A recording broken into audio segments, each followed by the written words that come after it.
Naitwa Dr. Leonard Subi, mkurugenzi wa hospitali maalum ya taifa ya magonjwa ambukizi Kibong'oto. Leo ni siku muhimu sana ambao tumekuwa na mkutano wa wadau wa sekta ya afya nchini, lakini pia ukishirikisha shirika la afya duniani ambalo limewakilishwa na wenzetu kutoka nchi ya Uganda, ambapo Uganda ina historia ndefu katika utoaji wa huduma za maabara, hususan katika uchunguzi wa kifua kikuu katika ukanda wetu huu wa Afrika Mashariki. Na kikao hiki ni muhimu sana kwani kimefanyika Kibong'oto. Kwa nini Kibong'oto? Ni kwamba wizara yetu ya afya baada ya kuonekana uwekezaji mkubwa ambao umeweza kufanyika katika hospitali hii maalum ya taifa ya magonjwa ambukizi Kibong'oto, hasa katika ujenzi, ununuzi wa vifaa tiba vya kisasa na uwekezaji katika rasilimali watu kwenye maabara yetu ya afya ya jamii ya usalama wa kibiolojia daraja la 3, sisi kama hospitali maalum ya magonjwa ambukizi Kibong'oto chini ya wizara ya afya tulianza mchakato wa kufikia level ya kimataifa. Sasa katika Afrika kuna maabara 4 tu ambazo zimeteuliwa na shirika la afya duniani kuwa maabara za rufaa ngazi ya kimataifa, hususan katika uchunguzi wa vimelea vya kifua kikuu. Sasa wizara ya afya baada ya mchakato wa muda mrefu iliteua hospitali ya Kibong'oto kuingia katika mchakato huo wa kuwa maabara ya rufaa ya kimataifa.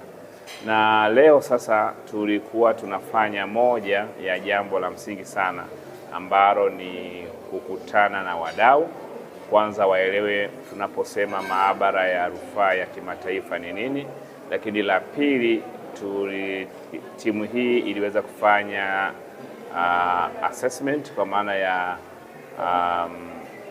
kuwafikia wale wadau tunaoshirikiana nao hususan katika masuala ya uchunguzi wa ugonjwa wa kifua kikuu, ambapo walitembelea katika mkoa wa Dodoma katika hospitali ya rufaa ya mkoa, wameenda Dar es Salaam, lakini pia wakaja katika mkoa wa Kilimanjaro. Lengo letu ni kwamba tutokomeze TB ifikapo 2030.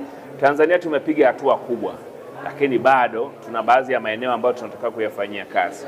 Mojawapo ni kuongeza uwezo wetu wa kuweza kuwabaini wagonjwa wa kifua kikuu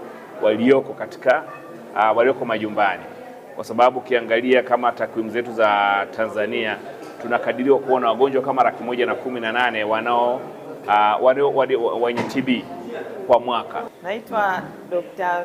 Vida Makundi kutoka Wizara ya Afya, Idara ya Kinga. Hospitali hii ya Kibong'oto imekuwa ni hospitali inayotoa huduma za kudhibiti na kutibu na kutoa matibabu ya ugonjwa wa kifua kikuu kwa muda mrefu.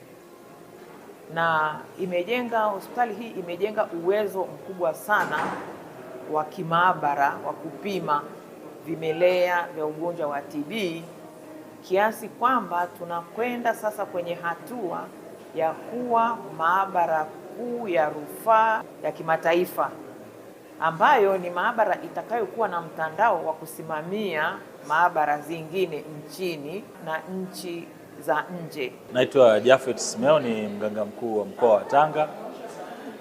Hii leo tumekuwa na kikao cha wadau. Lengo kubwa, sisi mikoa ambayo inazunguka hospitali na maabara ya Kibong'oto, mikoa ni ya Kilimanjaro, Arusha, Tanga na Manyara, ni wanufaika wakubwa wa huduma zinazotolewa na hospitali maalum ya kifua kikuu ya Kibong'oto. Kwa hiyo katika mjadala mkubwa uliojitokeza ni namna gani tunaweza tukaboresha vile viashiria ili kuweza kupata ithibati ya kimataifa ya shirika la afya ulimwenguni, kuweza kuwa ni sehemu kitovu cha mafunzo na kitovu cha kutoa uzoefu wa maabara zinazozunguka nchi ya Tanzania. Tumejadiliana vikamilifu, imeonekana kwa sehemu kubwa mafanikio yamefanyika. Viashiria tumeweza kuscore kwa zaidi ya 75%. Hatua iliyobaki ni ndogo, ambao sisi wadau sasa tumepeana jukumu la kuona namna kila mmoja acheze kwa nafasi yake.